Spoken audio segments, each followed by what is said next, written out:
अब मैं आपको वाकया सुनाता हूँ रॉजर मार्नो का। 3 घंटे की डॉक्यूमेंट्री है, उसका नाम है trip to supernatural. Roger Marno American navy में एक बंदा था। वो खुद ये वाकया सुनाता है इंटरव्यू देते हुए। कहता है कि एक दफ़ा वर्ल्ड वॉर 2 के बाद जब अमेरिका कामयाब हुआ दूसरी जंग अजीम के बाद, तो मेरा जो कमांडर इन चीफ था नेवी का, उससे मुझे बुलाया। उसने कहा कि रॉजर, क्या तुम अपने मरे हुए माँ बाप से मिलना पसंद करोगे? तो मैंने कहा ये क्या बात हुई, मरे हुए माँ बाप से भी कोई मिल सकता है? उसने कहा हाँ मिल सकता है, मैं तुम्हें मिलवाऊंगा, मैं तुमसे बहुत खुश हूँ। तो उसने हंस के बात टाल दी। तो उसके बॉस ने कहा कि देखा तुम घबरा रहे हो, तुम डर रहे हो। तो उसने कहा नहीं नहीं, मैं डर नहीं रहा, मैं तो हंस रहा हूँ कि ये कैसे हो सकता है। उसने कहा तुम ये बात छोड़ो, तुम आज शाम को एक महफिल में आना, मैं तुम्हारा कुछ लोगों से तारुफ कराऊंगा। तो रॉजर ने कहा कि शाम को मैं उस महफिल में गया तो वहाँ पे पॉलिटिशियंस, वहाँ पे सेलिब्रिटीज, सिंगर्स, एक्टर्स, एक्ट्रेसेस मौजूद थे और एक बड़ा सा स्टेज लगा हुआ था। उस स्टेज पे एक औरत थी जिसने गाउन पहना हुआ था, बहुत लंबा सा गाउन पहना हुआ था। लंबी सी औरत, उसने गाउन पहना हुआ था और वो लोगों की ख्वाहिशात पूरी कर रही थी। लोग उसके पास कोई ख्वाहिश लेकर आते थे, वो कहती थी ठीक है। तो उसने कहा कि मेरे से पहले एक औरत की बारी थी। वो औरत उसके पास आई, उसने कहा कि मेरा एक दोस्त था, एक्सीडेंट में मारा गया, तो मुझे उससे मिलना है, उससे माजरत करनी है, मैं उससे माजरत नहीं कर सकी। तो उसने कहा कोई मसला नहीं। उसने अपने जो स्टाफ को पकड़ा हुआ था उसको कुछ किया और पर्दे के पीछे से अचानक, जैसे ये प्रोजेक्टर की स्क्रीन है, इसके पीछे से अचानक सोचेंगे कोई मरा हुआ इंसान आ जाए तो आपका क्या हाल होगा। तो कहता कि मैंने अपनी आंखों से देखा कि उसका दोस्त उसके सामने आ गया मरा हुआ, और हम सब कांप गए कि ये क्या हुआ। तो वो औरत भी बड़ा परेशान हुई। उसने फिर उससे बातचीत की। कहता फिर मेरी बारी आई, अब मैं भी थर थर कांपूं कि अब मैं क्या कहूँ। तो मैंने कहा कि मैं यहाँ इसलिए आया हूँ कि मैं अपने मरे हुए माँ बाप से मिलना चाहता हूँ, उनको देखना चाहता हूँ। उसने कहा कोई मसला नहीं। उसने जो है इसी तरह कुछ किया और पर्दे के पीछे से हवा का एक झोंका आया और उसके माँ बाप सामने आके खड़े हो। तो उसने कहा कि मेरे तो पैरों तले ज़मीन निकल गई कि ये क्या हुआ है। और फिर मैंने जब उनसे बात की, वो वाकई मेरे माँ बाप थे, उनकी आवाज़ भी वैसी थी। तो मैं तो इतना खुश हुआ, उसकी आंखों से आंसू जारी हो गए।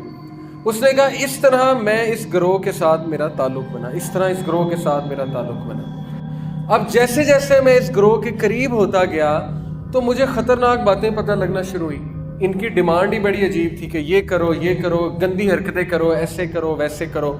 हमारी महफिलें बहुत ही गलीज़ हुआ करती थी, गंदी हरकतों पे मुश्तमिल थी। नेटवर्क ये paedophilia network expose in Australia.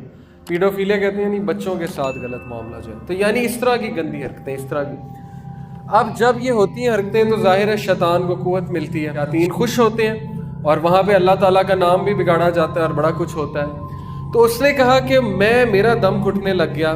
फिर वो कहता है कि जैसे जैसे मैं टॉप पे गया ऊपर, तो मेरी एक शख्स के साथ मुलाकात हुई। उसने 3 पीस सूट पहना हुआ था, टाई लगाई हुई थी और बड़ा हैंडसम, बड़ा खूबसूरत। उसने मुझे कहा कि आज तुम यहाँ तक पहुँच गए हो कि तुम मुझसे बात कर सको।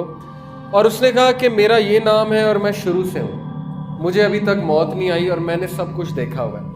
और उसने कहा, उसने बड़े बड़े क्लेम्स किए। अब पता नहीं रॉजर झूठ बोल रहा है, सच बोल रहा है, मुझे तो नहीं पता, मुसलमान नहीं था वो।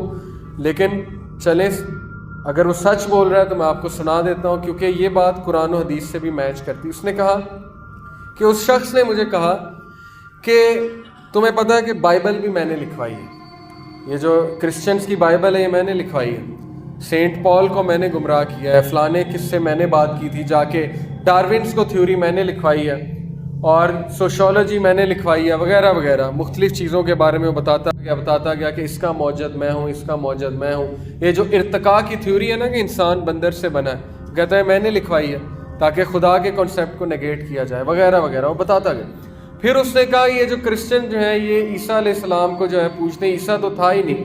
असल में बात ये है कि ये मैं ही हूँ और ये मुझे ही होमेज पे करते हैं, मुझे ही अकीदत पेश करते हैं। फिर उसने ये बात की कि तुम देखो सूरज जो पीछे से निकल रहा है वो तो असल में मेरी पेंटिंग है। ये सारी बातें रॉजर ने उस वीडियो में बताई कि आप देखें, उनकी पेंटिंग्स देखें, हर एक के पीछे से सूरज निकल रहा है। तो इसका मकसद ये है आपको बताने का कि गोरा भी गवाही दे रहा है और हमारे पास तो दलील मौजूद है। जब वो उस दौर में इंसानों के पास आ सकता है इंसानों की शक्ल में, तो आज क्यों नहीं आ सकता। तो फ्री मेसन्स और इल्यूमिनाटी मौजूद हैं और ये बड़ा ख़तरनाक ग्रुप है और मीडिया को ये कंट्रोल कर रहे हैं। पूरी म्यूजिक इंडस्ट्री को ये कंट्रोल कर रहे हैं। डिक्टेट किया जाता है कि गाने ऐसे बनाओ, उनके लिरिक्स ऐसे लिखो, यूथ को ऐसे बर्बाद करो, मूवीज में ये सीन डालो, ऐसे करो वैसे करो। ना करना है, सिगरेट इंडस्ट्री को ऊपर लेके आना है, शराब को फरोग देना है। मूवीज में आप देखेंगे हीरो जो होता है शराब भी पी रहा होता है, सिगरेट भी लगाया होता है उसने। तो ये छोटी छोटी चीज़ों से हमारी जहन साजी कर रहे हैं, और मेन मकसद ये है कि इन सब को जो है वो अल्लाह ताला से भी दूर करो, और इन सब को जो है बुराई की तरफ लेकर आओ। जिना को आम करो, फहाशी को आम करो, फरोग दो फहाशी को बहुत ज़्यादा। ये सारा ग्राउंड दज्जाल का तैयार हो रहा है, क्योंकि दज्जाल अपने पैरोकारों को पीछे लगाएगा और फिर उनको अपनी फ़ौज में शामिल करेगा, और उसकी फ़ौज में हर वो इंसान जाएगा जो इस सिस्टम से आ रहा है। उसने स्टोरी में पूरी बात बताई। कहता है कि फिर मैंने रिसर्च की, और जैसे जैसे मैंने रिसर्च की मुझे बाइबल से पता लगा, अपनी किताब से, कि ये तो इब्लीस है, लूसीफर है। लूसीफर इब्लीस को कहा गया है बाइबल। उसने कहा ये तो लूसीफर है, क्योंकि लूसीफर की यही खसलतें हैं जो ये हमें बता रहा है। फिर वो कहता मुझे ये भी पता लगा कि ये मेरे माँ बाप नहीं थे जिसको इसने बुलाया था, ये तो फॉलन डीमंस थे, फॉलन एंजल्स थे। वो जिन्नात को फॉलन एंजल्स कहते हैं। बाइबल में जिन्नात को जो बताया गया ना, वो ये है कि कुछ एंजल्स ने बगावत की तो अल्लाह ने उन्हें ज़मीन पर भेज दिया, तो वही जिन्नात हैं, डीमंस हैं वो। लेकिन हमें पता है वो जिन्नात। उसने कहा ये तो फॉलन डीमंस हैं, फॉलन एंजल्स हैं, तो ये मेरे माँ बाप तो थे ही नहीं। यानी उसने सारे के सारे पोल खोल दिए उस डॉक्यूमेंट्री में, 3 घंटे की डॉक्यूमेंट्री। उसके बाद उसकी मौत वाक़ई हो जाती है, उसको हार्ट अटैक हो जाता है, जिस तरह माइकल जैक्सन को हो गया था। तो ये लोग छोड़ते किसी को भी नहीं है। जाहिर है जो सीक्रेट्स को एक्सपोज करेगा उसको ये फिर नहीं छोड़ेंगे, क्योंकि पैक्ट हुआ था कि आपने कोई भी बात बाहर जाके नहीं बतानी।